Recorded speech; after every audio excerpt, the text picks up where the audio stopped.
So we're now at the stage where we're going to colour match. And what I mean by colour matching is this. Before we apply any colour directly to our drawing, we need to colour match. So we need to identify all the tones, all the shades that we see, and we can simply map them out on the side.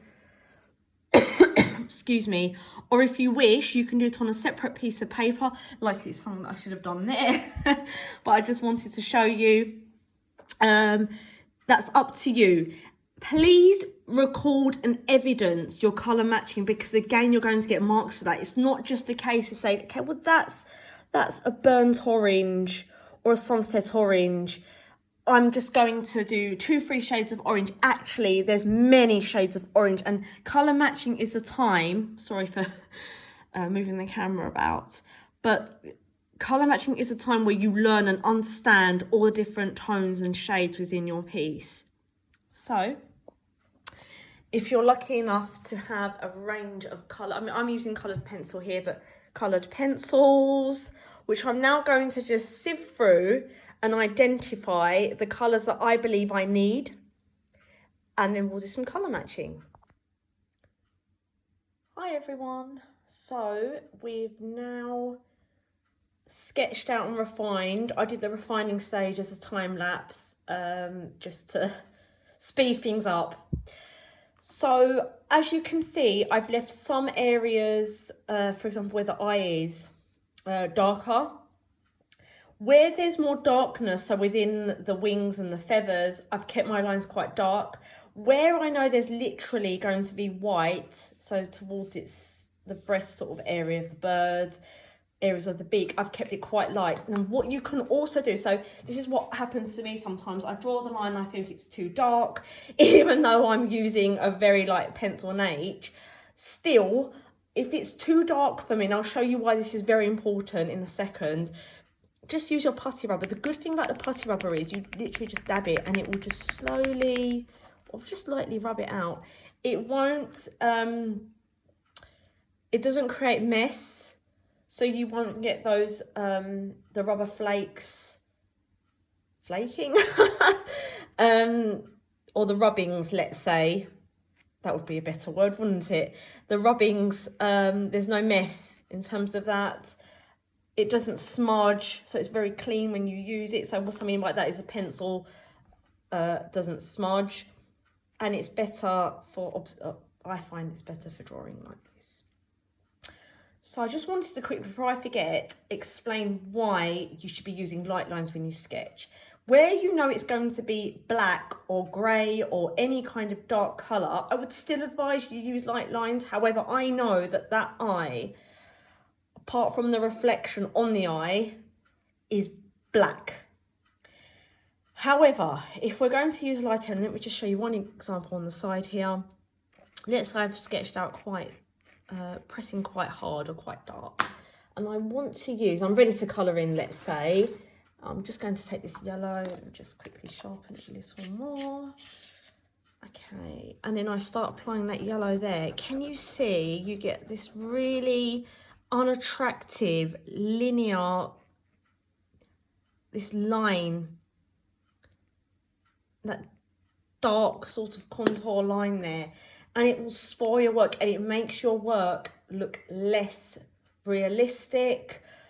You'll lose, yes, you will lose marks for it actually, if you know, if it's something whereby, so if we're thinking about GCSE and A-level, these are small tips and tricks that you should be applying to your practice, whereby, common mistakes aren't evident within your work. So let me just show you the correct way. So let's say I've sketched it out. Maybe it's a little too dark still, so let's just dab it. You're just marking. So I know that line is there, but I can barely see it. And then when you go to apply your colour, can you see the difference there? I know this is very, very simple, but these small, simple things will speak volumes, and it's going to make such a difference to your work. It really will. There's a big difference between the two. Okay, I pressed slightly harder than the other one, but let's do that again, just so that you can see. There's a big difference. So just wanted to show you that example there. And now we're going to move on to colour matching. So just going to pause for a second. So this video is about colour matching and producing colour key. So what I want to talk to you about is this. Before you apply any colour, base colour to your drawing, it's really important that you identify all of the colours needed, which I've done here, for the study in which you're doing. So what I started to do was, it's all about mixing and matching and seeing what colours you need to blend in order to create colours. Let's just zoom out slightly. Colours within the photograph that you're going to be, or observational study that you're going to be producing work from, colouring, applying colour to, sorry, that's the correct word. So what I started to do here was just blend colours together, put that key in, you know, near to the colour, next to the colour in which I've created, to see if it matches up. If it does, then that's something that I can obviously use. And it's very, very important to identify and name the colours that you've used. So you need, the whole point of this key is that you know which colours you need to mix in order to create those colours. So when you go to actually applying the colour to your drawing, you know automatically, you can just refer back to your colour key, the colour matching chart that you've made, and then you can apply that colour directly to that specific section. I hope that made that, excuse me, I hope I've made sense with what I've said. It's very important that when you're doing this, that you're using the exact paper that you've used to draw your study on. This is key because, as you know, when you apply colour on different surfaces, textures, colours, the outcome will be different. Not necessarily better or worse, but it will be different. And named and coded the name of the pencil that I've used and what I've mixed it with, so that if I need to identify that colour, I know how to make it. I haven't done every single one at the moment, but I just wanted to show you an example, so that when you obviously go to, you know, as you can see, there's many, many more tones there.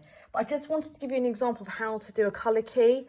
How to colour match, so that when you go to, like I said, apply that colour to your drawing, you have the basic knowledge there. You know what colours you need to blend, you can easily identify them, plus you're going to get higher marks because you're showing that you understand tone, shade, dimension. So for the refining part, for the AO2, for the AO3, that recording is going to give you higher marks. So I keep on going between the two, but I just want you to see it's very important. So this is very useful. It's something I definitely recommend. Do not throw this away. Present it in your sketchbook or on your boards, because you're going to get more marks with it. Take care and see you soon in another video.